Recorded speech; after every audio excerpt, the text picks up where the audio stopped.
much, Margaret.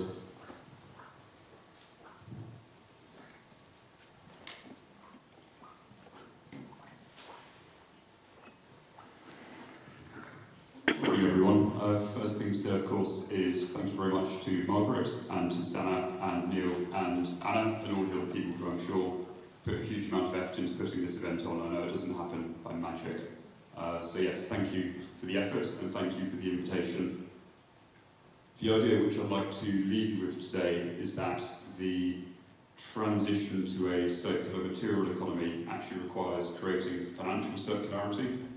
The material economy and finance are mirror images of each other, and unless we understand the dynamics of circular finance, we're not going to be able to transition from a linear extractive economy into a circular and regenerative economy.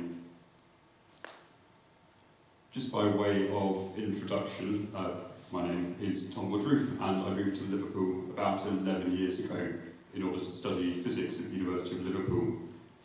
And like a lot of physicists, I became quite fascinated by money and finance. It's actually a bit of a cliche for people who study physics look at the economy and get a bit upset by how it works, and also by the misleading way in which it's studied and presented to the public by often academic economists and government economists. Most of those physicists actually decide they want to go into the finance sector and get rich. Instead, I decided I wanted to really understand money and finance in the economy and its role as a root cause in driving things like climate change and inequality.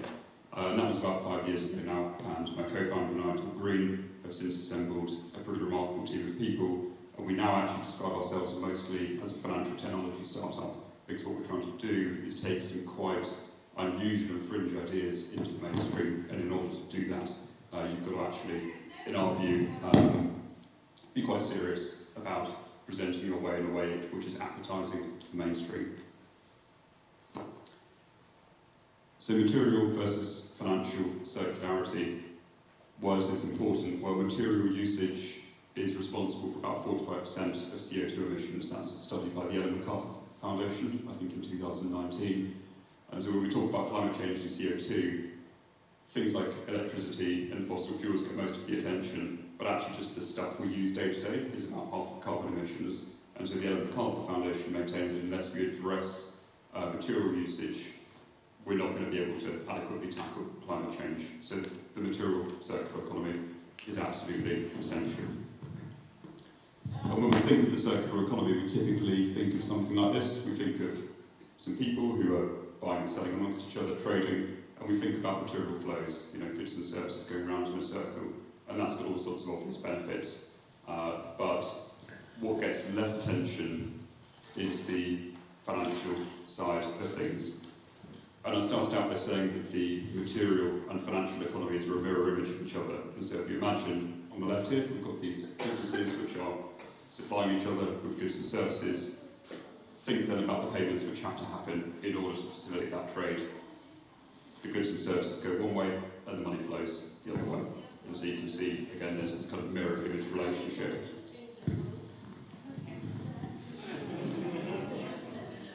And what's really interesting is that you look at the image on the left and these material flows and you say, that's great, that's exactly what we're looking to achieve. You look at what's going on the right, and can anyone see what's wrong here, what the problem is?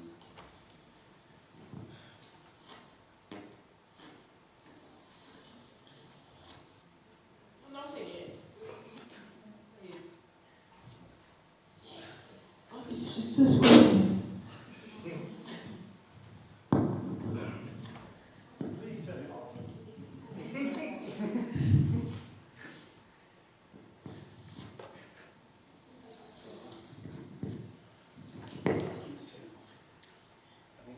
So we've got the audio we don't need, and I think the audio we do need is not going to work.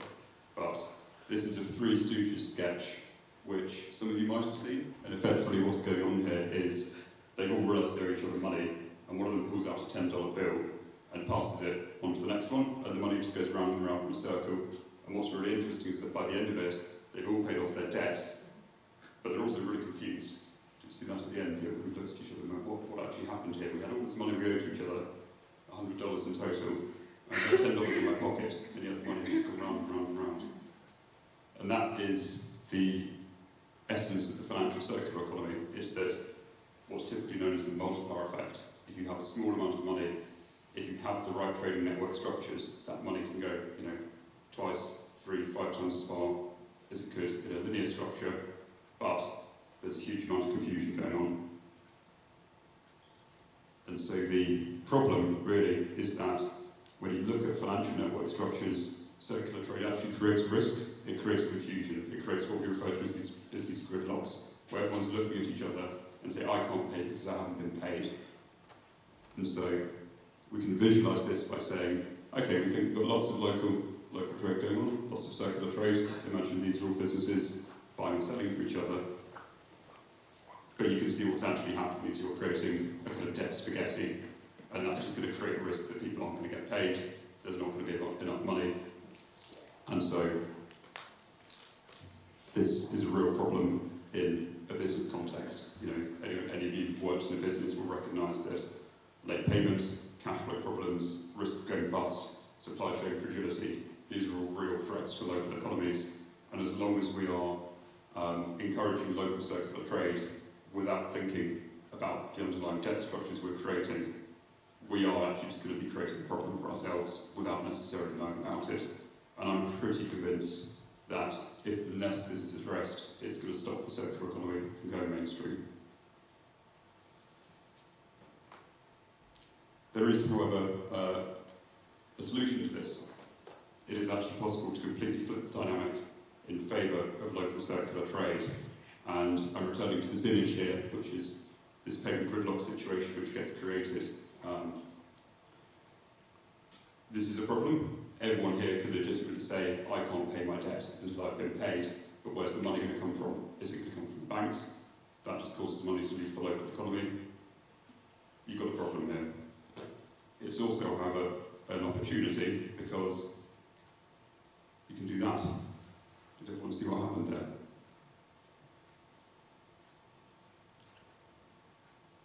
You can find this loop and you can actually remove the smallest common amount from the loop and turn it into a chain. And what you've done there is that you've discharged a lot of the debt without any money actually moving. And in accounting terms, this is known as a set-off or possibly a contra. And this is a completely normal, well-established bookkeeping operation which is done at a massive scale by the banks, and they have been doing this for hundreds of years. And the generic term for this is clearing. And that's exactly the premise of Local Loop, is that we can make clearing available to small business communities and offer them an immediate benefit in terms of cash flow, reducing the amount of money they need in their account to do local trade, and also unblocking these payment gridlocks and rewarding the circular economy rather than punishing it.